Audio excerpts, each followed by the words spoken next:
messieurs, bonsoir et merci de rester fidèles au programme de la télévision du Burkina. Nous ouvrons ce flash d'information par les décisions prises au cours du Conseil des ministres. Le président du Faso et les membres de l'exécutif se sont en effet réunis ce vendredi au palais de Kossiam pour adopter des décrets. La question sécuritaire a longuement été débattue et selon le ministre en charge de la sécurité, des indications précises ont été données pour endiguer les racines du mal. Ousseini Compaoré affirme par ailleurs que des engins explosifs ont été largués dans un village de Zabré, province de Boulgou, région du centre-est. Et le ministre se veut rassurant les populations que des investigations sont en cours. Et puis la question sécurité a également été évoquée concernant la fête du cinéma africain. Le FESPACO s'apprête à accueillir des festivaliers et pas des moindres, à l'image de Paul Kagame, le président rwandais.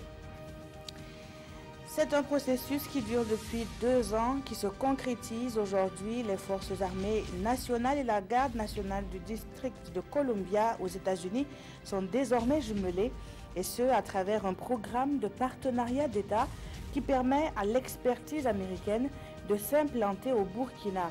La lutte contre le terrorisme et le renseignement sont les domaines de prédilection de ce programme qui est désormais effectif depuis ce 1er février. C'est aussi parti depuis ce matin pour la 9e rentrée RTB à Tinkodogo. Les projecteurs de votre chaîne publique sont braqués sur notamment l'achèvement du siège de la radiodiffusion-télévision Burkina, et pour cause, pour relever les défis de la télévision numérique terrestre, la RTB se doit de renforcer ses capacités opérationnelles. Dans cette démarche, la chaîne au cœur des grands événements peut compter sur l'accompagnement de l'Assemblée nationale, à en croire son président, qui est le patron de cette 9e rentrée RTB. Leur libération n'est plus qu'une question d'heures ou de jours. Le principe de la libération de Laurent Gbagbo et de Blé Goudé est quasiment acquis à l'audience de ce jour devant la chambre d'appel de la CPI. Accusation, défense et avocats en charge du dossier ne remettent pas en cause l'acquittement prononcé par la chambre préliminaire de la Cour.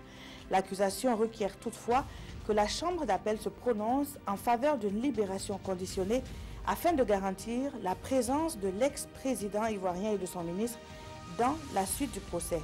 Wait and see donc, comme le disent les Anglais. On se retrouve à 20h pour le développement de ces informations et bien plus encore. L'information revient en direct à partir de 19h avec Adama Koulibaly pour le journal des régions.